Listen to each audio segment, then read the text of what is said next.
Travel along, Catholic pilgrims, for 1 year as we read through St. Faustina's diary.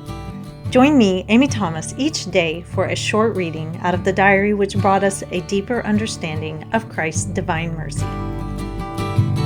Well, hey there, Catholic pilgrims. Welcome to day 138 of our readings from St. Faustina's diary. So today we're going to be going over the souls in purgatory. In part of our readings today, Sister Faustina has some interesting things to say about souls in purgatory and how God applies our prayers. So I thought that was something interesting to talk about. So our readings today will be from Notebook 2, Numbers 617 through 623. O Holy Trinity, eternal God, I want to shine in the crown of your mercy as a tiny gem whose beauty depends on the ray of your light and of your inscrutable mercy. All that is beautiful in my soul is yours, O God. Of myself, I am ever nothing. At the beginning of Lent, I asked my confessor for some mortification for this time of fast. I was told not to cut down on my food, but while eating, to meditate on how the Lord Jesus, on the cross, accepted vinegar and gall. This would be my mortification. I did not know that this would be so beneficial to my soul. The benefit is that I am meditating constantly on his sorrowful passion, and so while I am eating, I am not preoccupied with what I am eating, but am reflecting on my Lord's death. At the beginning of Lent, I also asked to have the subject of my particular examen changed, and I was told to do everything with the pure intention of reparation for poor sinners. This keeps me in continual union with God, and this intention perfects my actions, because everything I do is done for immortal souls. All hardships and fatigue are as nothing when I think that they reconcile sinful souls with God. Mary is my instructress, who is ever teaching me how to live for God. My spirit brightens up in your gentleness and your humility, O Mary. On one occasion, when I dropped by the chapel for a 5-minute adoration and was praying for a certain soul, I came to understand that God does not always accept our petitions for the souls we have in mind, but directs these to other souls. Hence, although we do not relieve the souls we intended to relieve in their purgatorial suffering, still our prayer is not lost. Intimate communion of a soul with God. God approaches a soul in a special way known only to himself and to the soul. No one perceives this mysterious union. Love presides in this union, and everything is achieved by love alone. Jesus gives himself to the soul in a gentle and sweet manner, and in his depths there is peace. He grants the soul many graces and makes it capable of sharing his eternal thoughts, and frequently he reveals to it his divine plans. Father Andres told me that it would be a good thing to have in God's church a group of souls who would beg for his mercy, because in fact we are all in need of that mercy. After these words, an extraordinary light filled my soul. Oh, how good is the Lord. So several years ago, I did a Ancestry DNA kit, and I was really curious about where my people came from. And I had always been told that I had Indian in me and that we were related to Pocahontas, and I wanted to know where in Europe my ancestors came from. I knew I was pretty heavily Irish, and I knew that some of my ancestors came from Germany, but I didn't know the breakdown of my DNA, so I was really interested to find it out. Come to find out, I don't have a lick of Indian in me, and neither does my mother.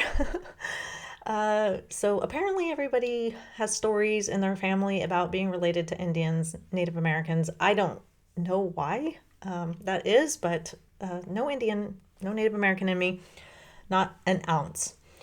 And I am, for the most part, heavy on the Irish, and I found out I was Scandinavian, which I had no clue about. I'm actually 21% Scandinavian, which totally shocked me. And so I've been joking with my family that I am a Viking. And my mother was like, I'm not sure if that's something you want to be super proud about. And I was like, yeah, you're probably right. I'm basically a mutt, but mostly I am Irish and Scandinavian, which I find very interesting. So anyway, as I've been going through my ancestry tree, because I've kept my account open and I've been doing my family tree. Oh, it's so fascinating. I am finding records of like my seventh great grandfather who was back in like the 1700s, early 1700s. And I've even gotten pictures of like my eighth great grandfather. It's just amazing. And I just love this stuff. I love history and I love knowing who my people were and are. And I always look at their pictures if one's available and I'm like, do I look anything like you? Do I have any of your mannerisms? I wonder. So it's been just so much fun. But as I've been praying my rosary every morning, usually I'll do one decade and I will dedicate each bead to someone who has passed on and praying, that they get out of purgatory or, that God will show them mercy and something like that. So, I always do 10 people and usually they're family members or someone that I've heard who has recently passed away. I've even done celebrities or famous people. But when I get to the end, I've noticed that I get this nudge to kind of start praying for those ancestors of mine that I don't even know. And I've thought about it and I'm like, I don't think my family was very Catholic. Now I said, I have a lot of Irish in me, but as far as I can tell, once my family migrated over to the United States, it doesn't look like anybody was Catholic. So I think, it just wasn't in my family. And so I don't know if any of these ancestors of mine have ever been prayed for, if they've been in purgatory. And so, I'll usually save like the last three and I'll ask God, to apply them to one of my ancestors that could use it. I don't know all their names. Gosh, there's so many. I can't even think of them all, but I just, I think of them and, it's not something that is done in the Protestant world, praying for the souls in purgatory, but we know that they need our prayers. They can't help themselves. And so I've thought, gosh, if most of my family was Protestant, these souls have never been prayed for. And so I just asked God to, hopefully apply them to whoever needs it. And so today when Sister Faustina was talking about how she had a 5-minute adoration, and while she was praying, she came to understand that God does not always accept our petitions for the souls that we have in mind, but directs these to other souls. Hence, although we do not relieve the souls we intended to relieve in their purgatorial suffering, still our prayer is not lost. And that just made me think about that nudge that I get to include a couple of ancestors that I don't really know in my prayers, in my rosary prayers, to, ask God to apply it to whoever may need it. I don't even know. And I may be praying for somebody that died recently that I do know, and I'm, asking for, relief for them and mercy for them. And God may be taking that and applying it to somebody totally different. I don't know, but the good news is that those prayers are not lost on anybody. They will be applied, thank goodness. And it's just such a beautiful way to help each other out.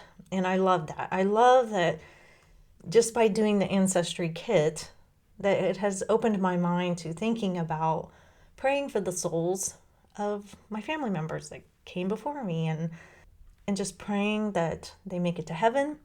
I know some of them died a long, long time ago, but we don't know what time was like in purgatory. So, hey, I will continue to ask God to apply it to whoever needs it. And, someday I like to think, when I get to heaven, maybe there'll be like my 7th great grandfather up there who will say, Amy, it was your prayers that finally got me up here. And that just is so cool. I just think it's cool.